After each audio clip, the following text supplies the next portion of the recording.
Hello दोस्तों, स्वागत है आप सभी का आपके अपने यूट्यूब चैनल लेक स्टडी पर। दोस्तों आज हम लेकर आए हैं बायोलॉजी का सेकंड पार्ट। यदि आप लोगों ने फर्स्ट पार्ट नहीं देखा है तो यूट्यूब पर जाकर पहले आप उसको देख लीजिए ताकि आप बेहतर तरीके से इस वाले वीडियो को समझ पाएँ। तो आइए चलते हैं, ज़्यादा देर न करते हुए वीडियो को शुरू करते हैं।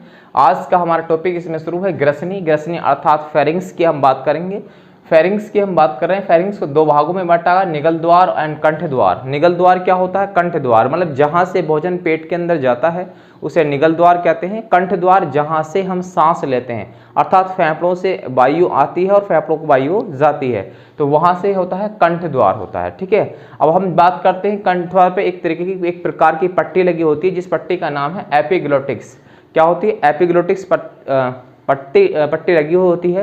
अब हम चर्चा इसकी ये बात कर लेते हैं कि एपिग्लोटिक्स का काम क्या होता है। कि जब आप खाना खाते होते हैं तो आप खाना खाते समय आपको कंठ द्वार अर्थात जहाँ से सांस लेते हैं वो बंद होना चाहिए। ठीक है, तो वैसे ही यहाँ देखते हैं कि एपिग्लोटिक्स जब खाना आपका अंदर जाता है तो एपिग्लोटिक्स जो पट्टी है वो कंठ द्वार पर लग जाती है, श्वसन द्वार पर लग जाती है, ताकि जो है श्वसन मार्ग में भोजन ना जाए। और जब आप सांस लेते हैं तब एपिग्लोटिक्स पट्टी किस में चली जाती है? निगल द्वार पर चली जाती है। ठीक है, ताकि जो सांस आप ले वो निगल द्वार में ना जाए। तो ऐसा कभी होता है, आप लोगों ने अक्सर देखा होगा कि जब आप खाना खाते हैं, खाना खाते खाते जब आप बोलते हैं तो सांस लेते समय कहते हैं कि फंदा लग जाता है।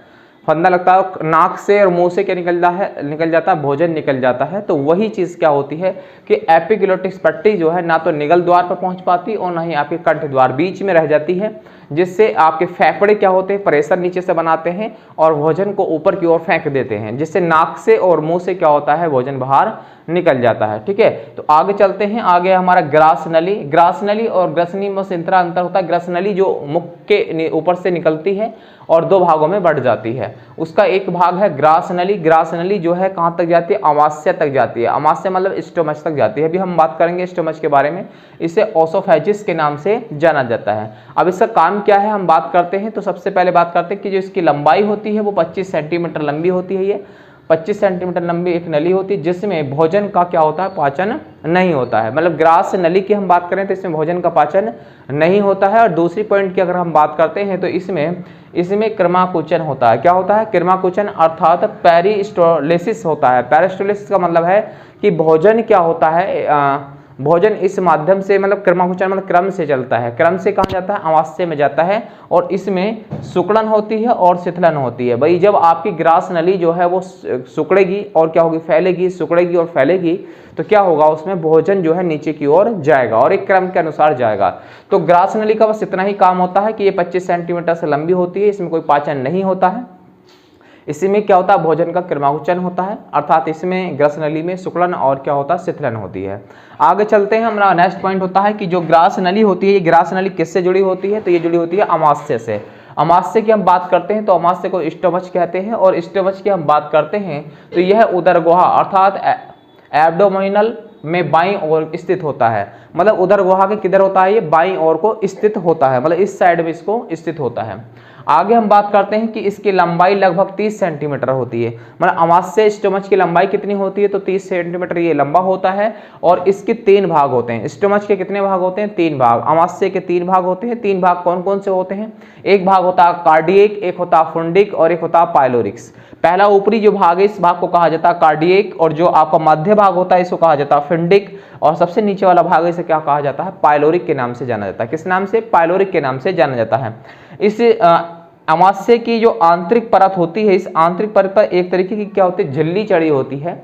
इस झिल्ली का नाम है एपिथेलियम झिल्ली। क्या होती है? एपिथेलियम। आपसे कहा जाएगा कि अमाशय की जो आंतरिक परत होती है उसे किस नाम से जाना जाता है? तो एपिथेलियम के नाम से जाना जाता है। और इसका काम क्या होता है? तो आप जानते हैं कि इसमें हाइड्रोक्लोरिक अम्ल HCl होता है और यहाँ पर आपका म्यूसिन्स होता है, ताकि उससे बचाव के लिए, उससे बचने के लिए या उससे सुरक्षा के लिए एपिथेलियम झिल्ली को लगा हुआ होता है। ठीक है, आगे चलते हैं कि इसी में क्या होता है? जठर ग्रंथियां होती हैं। जठर ग्रंथियां की अगर हम बात करते हैं तो जठर ग्रंथि जो होती हैं इनसे जठर रस का क्या होता है? श्रावण होता है और जठर रस इससे निकलता है। जठर रस में 3 प्रकार के एंजाइम होते हैं। कौन कौन से होते हैं? रेनिन होता है, पेप्सिन होता है और म्यूसिन होता है। रेनिन, पेप्सिन, म्यूसिन 3 प्रकार के एंजाइम्स होते हैं। रेनिन का काम क्या होता है? यह दूध को दूध में आप जानते हैं कैसीन होती है, तो कैसीन के कारण दूध में सफेद रंग होता है, आप जानते हैं। तो दूध जो है रेनिन क्या होता है, रेनिन दूध को दही में परिवर्तित करने का काम करता है। आपने कभी देखा होगा ये बच्चा दूध पीता है और तभी तुरंत क्या होता है, दूध को बाहर निकाल देता है, तो क्या होता है, आपने देखा पीता तो दूध है लेकिन बाहर देखें तो दही जैसा निकलता है, तो वही क्या होता है आपका, मतलब रेनिन जो है वो दूध को दही में परिवर्तित करने का काम करता है। पेप्सिन क्या होता है, तो पेप्सिन भी कहां से निकलता है, जठररस से ही निकलता है और ये प्रोटीन को पेप्टोन में बदलने का काम करता है। आगे है आपका म्यूसिन। म्यूसिन भोजन को क्या करता है, चिपचिपा बना देता है, चिकना कर देता है भोजन को, ठीक है।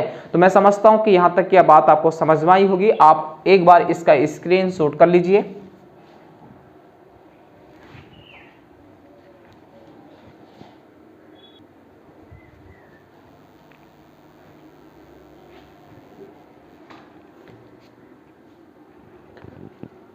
तो आइए चलते हैं, आगे चलते हैं। इसमें दे रखा है जठर ग्रंथि, और जठर ग्रंथि जो है उसको 3 प्रकार की कोशिकाओं से मिलकर बनी होती है।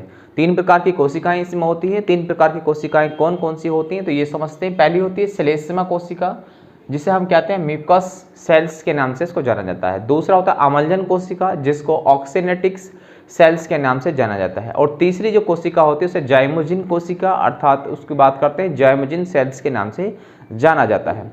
और बात यहाँ ये होती है कि इसे जो श्लेष्मा कोशिका होती है, इससे एक प्रकार का द्रव निकलता है जिसे हम बोलते हैं एंजाइम्स निकलता है म्यूसिन नाम का। किस नाम का निकलता है, म्यूसिन निकलता है।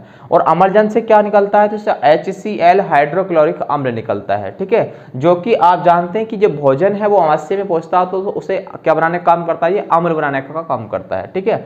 जाइमोजिन की हम बात करते हैं तो जाइमोजिन कोशिका से जो निकलता है वो निकलता है निष्क्रिय पेप्सिनोजन निकलता है, निष्क्रिय पेप्सिनोजन निकलता है। लेकिन बाद में उसके HCl की सहायता से क्या बन जाता है, वो बन जाता है सक्रिय पेप्सिन बनता है। क्या बनता है, सक्रिय पेप्सिन बन जाता है। और सक्रिय पेप्सिन की अगर हम बात करते हैं तो सक्रिय पेप्सिन ही बाद में जो प्रोटीन्स होती है उसको किस में बदल देता है, पेप्टोन में बदलने का काम करता है।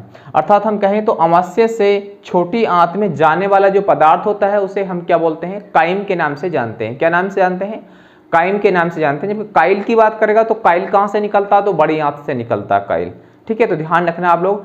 और बोलस की बात करते हैं तो मुख के अंदर यदि कोई भोजन को चबाकर बाहर निकाल दिया जाता है तो उसे हम क्या बोलते हैं, बोलस कहते हैं, ठीक है। तो बोलस, काइम और काइल, इन 3 शब्दों को आप जाने। बोलस मुख से चबाया गया भोजन को बाहर निकालना, बोनस कहलाता है। और काइम क्या होता है, तो पेप्टोन में परिवर्तित जो पदार्थ होगा वो छोटी आंत में जब प्रवेश करेगा तो उसे क्या कहा जाएगा, काइम।